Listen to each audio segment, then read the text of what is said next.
Assalamualaikum warahmatullahi wabarakatuh. Halo teman-teman, di video kali ini saya akan membahas tentang problematika ibadah bagi wanita, khususnya yang berkaitan dengan haid, nifas, dan istihadah. Topik ini sangat penting untuk dipahami karena hampir semua wanita pasti mengalaminya, tetapi dalam praktiknya masih banyak yang masih bingung, ragu, bahkan salah dalam menjalankan ibadah. Sebelum masuk pembahasan utama, kita pahami dulu pengertiannya. Dalam fikih, darah yang keluar dari wanita dibagi menjadi 3. Yang pertama ada haid, yang kedua ada nifas, dan yang ketiga ada istihadah. Yang pertama ada haid. Haid adalah darah yang keluar setiap bulan sebagai siklus normal. Yang kedua ada darah nifas, yaitu darah yang keluar karena setelah melahirkan. Yang ketiga adalah istihadah, yaitu darah penyakit yang keluar di lain waktu haid dan nifas. Nah, memahami perbedaan ini sangat penting karena akan menentukan apakah seorang wanita boleh melaksanakan ibadah seperti puasa, sholat, atau tidak. Selanjutnya, dalam kondisi haid dan nifas, ada beberapa ibadah yang tidak diperbolehkan. Di antaranya adalah sholat, tawaf, dan menyentuh mushaf. Namun, dalam hal membaca Al-Quran, para ulama memiliki pendapat yang berbeda. Ada yang secara mutlak tidak diperbolehkan, dan ada juga yang memperbolehkan tapi dengan syarat tertentu.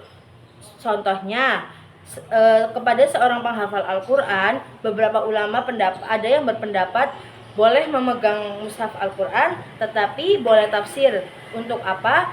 Untuk menjaga hafalan dia. Hal ini menunjukkan bahwa dalam fikih memang ada beberapa pendapat yang perlu kita pahami dengan bijak. Masuk ke bagian utama, yaitu problematika yang sering terjadi.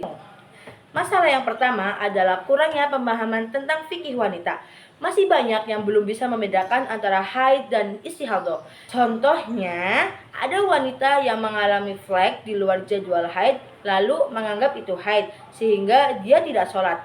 Padahal bisa jadi itu termasuk istihadah, yaitu sebenarnya dia itu tetap wajib melaksanakan sholat. Sebaliknya, ada juga yang mengira sudah suci padahal masih dalam haid, sehingga ibadah yang dilakukan menjadi tidak sah. Masalah yang kedua adalah perbedaan pendapat ulama. Dalam beberapa hal, seperti membaca Al-Quran saat haid atau masuk masjid, terdapat berbagai pendapat dari ulama mazhab. Hal ini kadang membuat seseorang bingung harus mengikuti pendapat yang mana. Apalagi jika hanya mendapatkan informasi dari media sosial tanpa penjelasan yang lengkap. Masalah ketiga adalah penentuan masa haid dan nifas.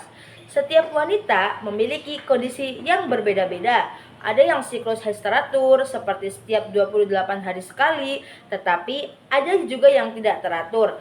Begitu juga dengan nifas yang umumnya berlangsung maksimal 40 hari, tetapi bisa lebih cepat atau bahkan lebih lama tergantung kondisi masing-masing. Hal ini sering membuat wanita ragu kapan harus mulai sholat lagi dan kapan wajib mandi besar atau mandi wajib. Masalah berikutnya adalah tantangan di era modern. Saat ini, informasi yang mudah diakses melalui internet dan media sosial, namun tidak semua informasi tersebut benar atau sesuai dengan ajaran fikih yang tepat. Akibatnya, banyak orang yang justru semakin bingung karena mendapatkan informasi yang berbeda-beda tanpa sumber yang jelas. Lalu, bagaimana solusinya? Yang pertama, kita harus berusaha mempelajari fikih wanita dari sumber yang terpercaya, seperti buku fikih, kajian ulama, atau guru yang kompeten. Yang kedua, penting untuk mempelajari siklus haid setiap bulan. Dengan begitu, kita bisa lebih mudah mengenali pola tubuh kita sendiri dan tidak mudah bingung dalam menentukan waktu ibadah. Berapa sih waktu haid dan nifas? Waktu haid paling sedikitnya itu adalah 1 hari 1 malam. Dan umumnya itu 7 hari atau 1 minggu, dan yang paling banyak adalah 15 hari. Nifas paling sedikitnya adalah 1 kali keluar, umumnya 40 hari, dan yang paling banyak adalah 60 hari. Yang ketiga, jangan ragu untuk bertanya. Kalau kita merasa bingung atau ragu, lebih baik bertanya kepada ustadz atau orang yang lebih paham daripada mengambil keputusan sendiri yang belum tentu benar. Dan yang terakhir, kita juga perlu memilih satu pendapat ulama yang kita yakini agar tidak terus-menerus merasa ragu dalam beribadah. Sebagai penutup, dapat disimpulkan bahwa memahami haid, nifas, dan istihadah sangat penting dalam kehidupan seorang wanita muslim karena hal ini berkaitan langsung dengan sah atau tidaknya sholat yang dilakukan. Dengan pemahaman yang baik dan benar, kita bisa menjalankan ibadah dengan lebih tenang, yakin, dan sesuai dengan syariat Islam. Sekian dari saya, semoga materi ini bermanfaat dan menambah wawasan kita semua. Kurang lebihnya mohon maaf. Wassalamualaikum warahmatullahi wabarakatuh.